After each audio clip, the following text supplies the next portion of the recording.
Hello दोस्तों, मैं जयकांत सैनी स्वागत करता हूं आपके अपने चैनल भारत IQ में। तो हम डिस्कस कर रहे हैं दैनिक भास्कर एंड राजस्थान पत्रिका 23-24 फरवरी। तो बने रहिए इस वीडियो में साथ अंत तक। There is lot to know and lot to discuss. तो आइए शुरू करते हैं आज का डिस्कशन।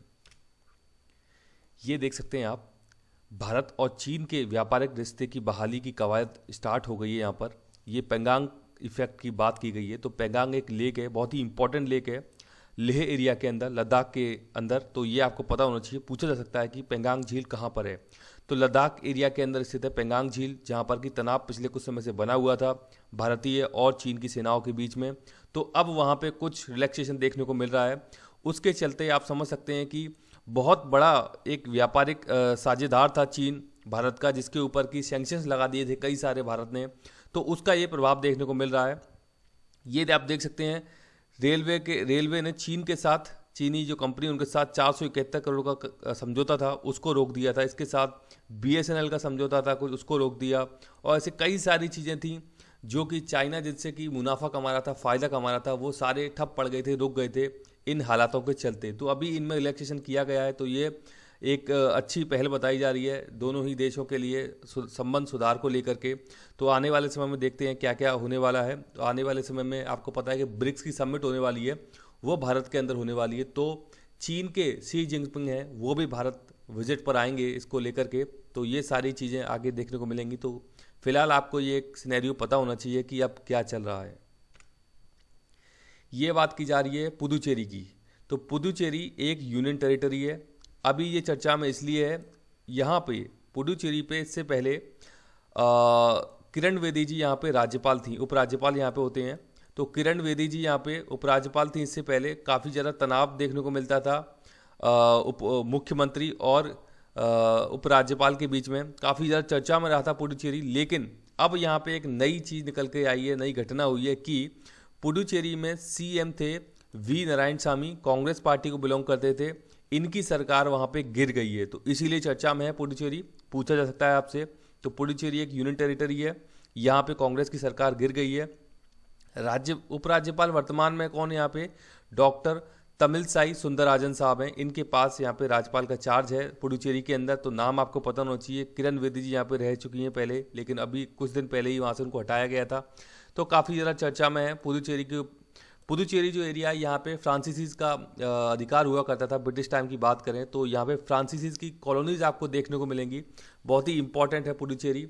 और औरबिंदो आश्रम जो है, औरबिंदो आश्रम भी पुडुचेरी के अंदर है। तो ये कुछ फैक्ट हैं जिनके बारे में आपको आइडिया होना चाहिए। तो ये कुछ राजनीतिक घटनाक्रम अभी चले हैं फिलहाल में 2-3 दिनों में, जो कि बेहद ही खास हो जाते हैं आपको जानना। तो ये आपको पता होना चाहिए। ये बात की जा रही है, राजस्थान में 5 बिजली कंपनियों में भर्ती निकली हुई है। तो जो भी इच्छुक अभ्यर्थी हैं, आप इसमें फॉर्म के लिए एलिजिबल हैं, वो आप जरूर डालिए। इसमें 2370 पदों के लिए भर्ती निकली है। विभिन्न अलग अलग पदों पे अभियंता, गैर तकनीकी अधिकारी, मंत्रालय संवर्ग के कर्मचारियों के लिए सीधी भर्ती निकाली गई है ये।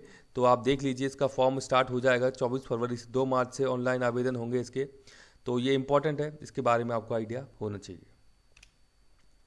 सुप्रीम कोर्ट का झटका लगा है, डील पर लगाई गई है रोक। ये क्या झटका है? तो ये बात की जा रही है फ्यूचर ग्रुप और रिलायंस के बारे में। तो फ्यूचर ग्रुप भी इंडिया की कंपनी है और रिलायंस भी इंडिया की है। तो इनका एक समझौता है, इसमें एक करार होने जा रहा था, जिसको लेकर के अमेजन बहुत बड़ी कंपनी है दुनिया की, चुनौती दी थी अमेजन ने इसको। और आपको पता होगा कि जो सेबी है, सेबी से इनको ग्रीन सिग्नल मिल गया था। यहाँ पर भी केस चला था ये। तो उसके ग्रीन सिग्नल मिलने के बाद अब फिर से सुप्रीम कोर्ट ने इस डील पर रोक लगा दी है। तो ये एक बड़ा झटका है। तो इसके बारे में आइडिया होना चाहिए। काफ़ी ज़्यादा चर्चा में चल रहा है फ्यूचर ग्रुप और रिलायंस का जो करार है उसको लेकर के। तो इसके बारे में आपको आइडिया होना चाहिए। अमेजन कंपनी के मालिक जेफ बेजोस साहब हैं। तो ये भी आपको नाम पता होना चाहिए। इंपॉर्टेंट पर्सनैलिटी बन जाते हैं दुनिया की। तो ये सब चीज़ें चल रही हैं। राजस्थान की अरुंधति ने स्वर्ण पदक जीता है इंटरनेशनल कंपटीशन में। किस क्षेत्र में जीता है? तो मुक्केबाजी में, यानी कि बॉक्सिंग में। ये आप देख सकते हैं यहाँ पर इनकी पिक्चर। राजस्थान का नाम इन्होंने रोशन किया है, गोल्ड मेडल जीता है। इनका संबंध राजस्थान के कोटा जिला से है। तो ये इंपॉर्टेंट बन जाती है। 69 किलोग्राम के वर्ग में इन्होंने ये जीता है स्वर्ण पदक। तो इंपॉर्टेंट बात बन जाती है। तो ये नाम जरूर याद रखिएगा। अरुंधति चौधरी कोटा जिले से संबंधित हैं। मुक्केबाजी में इन्होंने स्वर्ण पदक जीता है। कांगो में इटली के राजदूत की हत्या कर दी गई है। कांगो एक अफ्रीका महाद्वीप का देश है कांगो, और इटली देश यूरोप का देश है। इसके राजदूत जो हैं वो कांगो के अंदर, आपको पता है, नियुक्त किए जाते हैं, जैसे भारत के भी राजदूत होंगे कांगो के अंदर, तो इसी प्रकार से इटली के राजदूत थे, उनकी हत्या कर दी गई है। तो आप समझ सकते हैं कि जो एम्बेसडर होते हैं किसी भी दूसरी कंट्री में, इनके ऊपर, इनके पास एक इम्यूनिटी होती है, बहुत इंपॉर्टेंट पावर होती है। यदि आप इस एम्बेसी पे हमला कर रहे हैं या आप इनके एम्बेसडर पर हमला कर रहे हैं, इसका मतलब ये समझा जाता है कि कांगो ने इटली के ऊपर डायरेक्टली आक्रमण कर दिया है। तो ये बहुत इंपॉर्टेंट हो जाती हैं चीज़ें, एग्रेशन क्रिएट कर देती हैं चीज़ें सारी की सारी। तो ये अभी न्यूज़ निकल करके आई है, तो आपको पता होना चाहिए। थोड़ा मैं दिखा देता हूँ आपको कांगो कहाँ पर स्थित है। तो आप ये देखिए, ये है इटली देश, इस देश के राजदूत थे। कांगो यहाँ पर स्थित है, यहाँ सेंट्रल आप देख सकते हैं पार्ट में, ये इक्वेटर यहाँ से होकर गुजर रही है। तो कांगो जो देश है, इक्वेटर यहाँ से होकर गुजर रही है। तो इस देश के अंदर नियुक्त किए गए थे राजदूत, जहाँ पर कि इनकी हत्या कर दी गई है। अब मुझे कांगो की कैपिटल का नाम आप कमेंट बॉक्स में कमेंट करके बताइए। तो ये इसकी आप लोकेशन जरूर याद रखिएगा। अफ्रीका महाद्वीप का एक देश है कांगो, और यहाँ पर है इटली। आप देख सकते हैं इंडिया के रेफरेंस में इस प्रकार से ये एक ट्राइंगल जैसा बन गया है ये। तो ये आप जरूर याद रखिएगा लोकेशन इनकी। ये देख सकते हैं आप टूल किट केस में, जो टूल किट केस निकल करके आया था, टूल किट हैशटैग किया था ट्विटर के ऊपर, जब जो एक क्लाइमेट चेंज एक्टिविस्ट है हमारी दुनिया की, उनका नाम मेरे को अभी याद नहीं आ रहा है एकदम से, आपको पता होगा, हाँ, ग्रेटा थनबर्ग। तो उन्होंने ट्वीट किया था कुछ टूल किट लेकर के, उसको सपोर्ट किया था। यहाँ पे एक ये पर्सनैलिटी है, इनका नाम है दिशा। तो इसके चलते इनको गिरफ्तार कर लिया गया था। गिरफ्तार किया गया था सेडिशन एक्ट।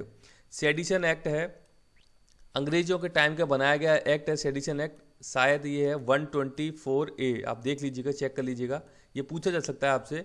124A है सेडिशन एक्ट, इसके तहत इनको गिरफ्तार कर लिया गया था। अब लेकिन दिल्ली हाई कोर्ट ने इनको बरी कर दिया है। उन्होंने बताया कि इसका कोई पुख्ता आधार नहीं है, अपर्याप्त सबूत है इनके खिलाफ, जिसके आधार पर इनको रिहा किया गया है दिशा जी को। तो यहाँ पर ये चीज़ें निकल के सामने आ रही हैं। ये बताया भी जा रहा है कि अपनी आवाज़ किसी के सरकार के खिलाफ उठाना ये कोई विद्रोह नहीं है, कोई राजद्रोह नहीं है, जो कि आप इस धारा के तहत किसी को भी पकड़कर जेल में डाल देते हैं। तो नाम याद रखिएगा, ये सेक्शन अंग्रेजों के समय का था, ब्रिटिशर लोग लेके आए थे इसको, उन्होंने अपने यहाँ से इस सेक्शन को हटा दिया है। लेकिन इतना पुराना सेक्शन अभी भी भारत में काम कर रहा है, क्योंकि सरकार को बचाने का काम करता है, सरकार को पावर देने का काम करता है, इसीलिए सरकार ने अभी इसे नहीं हटाया है। 124A एक बार क्रॉस चेक जरूर कर लीजिएगा। 124A को इंपॉर्टेंट बन जाता है तो इसका मतलब होता है राजद्रोह का केस चला देना किसी के ऊपर। लगता है सरकार को कि आप उसके खिलाफ कुछ षड्यंत्र कर रहे हैं, आप कुछ ऐसे शब्दों का प्रयोग कर रहे हो, कुछ ऐसे एक्सप्रेशन का प्रयोग कर रहे हो, तो वहाँ पर आपको 124A के तहत गिरफ्तार किया जा सकता है बिना किसी वारंट के। तो ये होता है राजद्रोह का केस लगाना अंडर सेक्शन 124A। ये एक पुस्तक है गुलाब कोठारी साहब की, इंपॉर्टेंट पर्सनैलिटी है राजस्थान की, गुलाब कोठारी साहब। तो उनकी पुस्तक का विमोचन किया गया है जयपुर लिटरेचर फेस्टिवल में। नाम जरूर याद रखिएगा, बेहद इंपॉर्टेंट हो जाता है। मानस, अवर बिहेवियर, ट्रुथ अनट्रुथ, ये नाम है इस पुस्तक का, तो याद जरूर रखिएगा, मानस, अवर बिहेवियर, ट्रुथ अनट्रुथ। तो इंपॉर्टेंट पुस्तक बन जाती है क्योंकि गुलाब कोठारी साहब ने इसको लिखा है, तो इंपॉर्टेंट इसीलिए है, ये नोट कर लीजिएगा। ये बात की जा रही है इंडिया जस्टिस रिपोर्ट 2020 की। तो इंडिया जस्टिस रिपोर्ट 2020 में बताया गया है कि राजस्थान की जेलों को देश में पहला स्थान मिला है। बड़ी बात हो जाती है राजस्थान के लिए। वर्ष 2019 में इसी प्रकार की रिपोर्ट निकाली गई थी, तब राजस्थान को 12वां स्थान मिला था, लेकिन 2020 में राजस्थान को प्रथम स्थान मिला है इंडिया जस्टिस रिपोर्ट 2020 में। नाम याद रखिएगा रिपोर्ट का, इंडिया जस्टिस रिपोर्ट 2020। राजस्थान की जेलों को प्रथम स्थान मिला है। जेल के डीजी का नाम है यहाँ पर राजस्थान में राजीव दासोत साहब। तो ये थोड़ा सा एक आइडिया है, लेकिन इसको इतना ज़्यादा याद रखने की ज़रूरत नहीं है। ये बात की जा रही है शिवरात्रि पशु मेले की। तो शिवरात्रि पशु मेला आपसे डायरेक्टली पूछा जा सकता है प्रश्न के अंदर कि कहाँ पर लगता है, तो ये लगता है करौली में। तो इसकी बताया गया है कि कोविड-19 का साया है इसके ऊपर। अब इस बार आपको पता है सारे मेले, सारे फेस्टिवल, सारे त्यौहार पे इसका प्रभाव पड़ा है कोविड-19 का। तो यहाँ पर शिवरात्रि पशु मेले पर भी इसका बुरा प्रभाव पड़ा है। मेले की रौनक एक गायब सी हो गई है यहाँ पे। तो नाम याद रखिए, करौली के अंदर लगता है शिवरात्रि पशु मेला। ये बात की जा रही है भारत इंग्लैंड के बीच जो टेस्ट है मोटेरा में खेला जाएगा। ये बहुत ही ज़्यादा चर्चा में है। मोटेरा का स्टेडियम अहमदाबाद के अंदर स्थित है। मोटेरा पूछा जा सकता है आपसे, आप बार बार इसे याद करेंगे तो आपको याद हो जाएगा, नाम इसलिए याद रखिएगा। तो पिच पर सस्पेंस के बीच पिंक टेस्ट आज से खेला जाएगा। तो ये भी आपसे पूछा जाता है कि पिंक टेस्ट कहाँ पर खेला गया, तो मोटेरा स्टेडियम है, बहुत बड़ा स्टेडियम है ये मोटेरा अहमदाबाद के अंदर, तो यहाँ पर खेला गया है ये। अच्छा, इसका एक और नाम है दुनिया के सबसे बड़े cricket ground Sardar Patel stadium. तो सरदार पटेल स्टेडियम को ही मोटेरा कहा जाता है। ये भी आप अपना कॉन्सेप्ट ज़रूर क्लियर कर लीजिएगा, कोई कन्फ्यूज़न आपको नहीं होना चाहिए। मोटेरा स्टेडियम का दूसरा नाम सरदार पटेल स्टेडियम है, अहमदाबाद में स्थित है। यहाँ पर पिंक टेस्ट किन दो देशों के बीच, भारत और इंग्लैंड के बीच खेला जाएगा क्रिकेट मैच। सत्यजीत रे के नाम पर पुरस्कार होगा, ये बात की जा रही है। आपको पता है बहुत ही फेमस डायरेक्टर रह चुके हैं सत्यजीत रे साहब। तो सूचना एवं प्रसारण मंत्री हैं प्रकाश जावड़ेकर साहब। यहाँ पर इन्होंने कहा है कि दादा साहेब फाल्के अवार्ड जो हैं उन्हीं के समान प्रख्यात फिल्मकार सत्यजीत रे के नाम पर पुरस्कार शुरू किया जाएगा। तो इस प्रकार की पहल करने की बात की जा रही है। आपको पता है कि पश्चिम बंगाल में इलेक्शन आने वाले हैं, तो कुछ ना कुछ सरकार इस प्रकार के प्रयास, इस प्रकार के काम करती रहती है ताकि इनका कहीं ना कहीं फ़ायदा हो सके। तो ये इन्होंने काम किया है कि इस प्रकार के पुरस्कार स्टार्ट किए जाएं। तो आपको उन बातों में नहीं जाना है, केवल एक आइडिया होना चाहिए कि सत्यजीत रे साहब कौन थे। दादा साहब फाल्के अवार्ड के बारे में तो आप जानते ही होंगे कि ये अवार्ड दिए जाते हैं, तो इनके नाम से भी अब स्टार्ट करने की बात की जा रही है अवार्ड्स को। ये दैनिक भास्कर की न्यूज़ है। इस बार ब्रिक्स समिट भारत देश में की जाएगी, तो चीन का समर्थन है, ये यहाँ पे बात की गई है। तो ब्रिक्स आप समझ सकते हैं 5 देश हैं इसमें, Brazil, Russia, India, China, south Africa.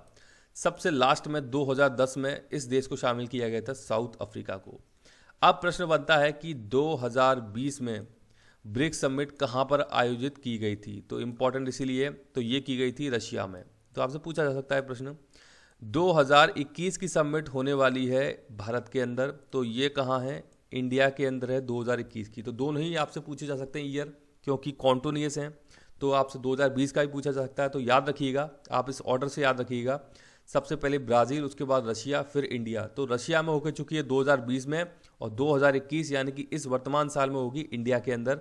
तो ये इंपॉर्टेंट चीज़ बन जाती है, इसके बारे में आपको आइडिया होना चाहिए। तो मुझे आशा है कि लेक्चर आपको अच्छा लगा होगा। यदि अच्छा लगा है तो वीडियो ज़्यादा से लाइक करें, शेयर करें, सब्सक्राइब करें, ताकि और भी लोग वीडियोज़ का फ़ायदा उठा सकें। आप मुझे अपने सुझाव कमेंट बॉक्स में या ईमेल भी कर सकते हैं। इसी के साथ धन्यवाद, मिलते हैं अगली वीडियो में।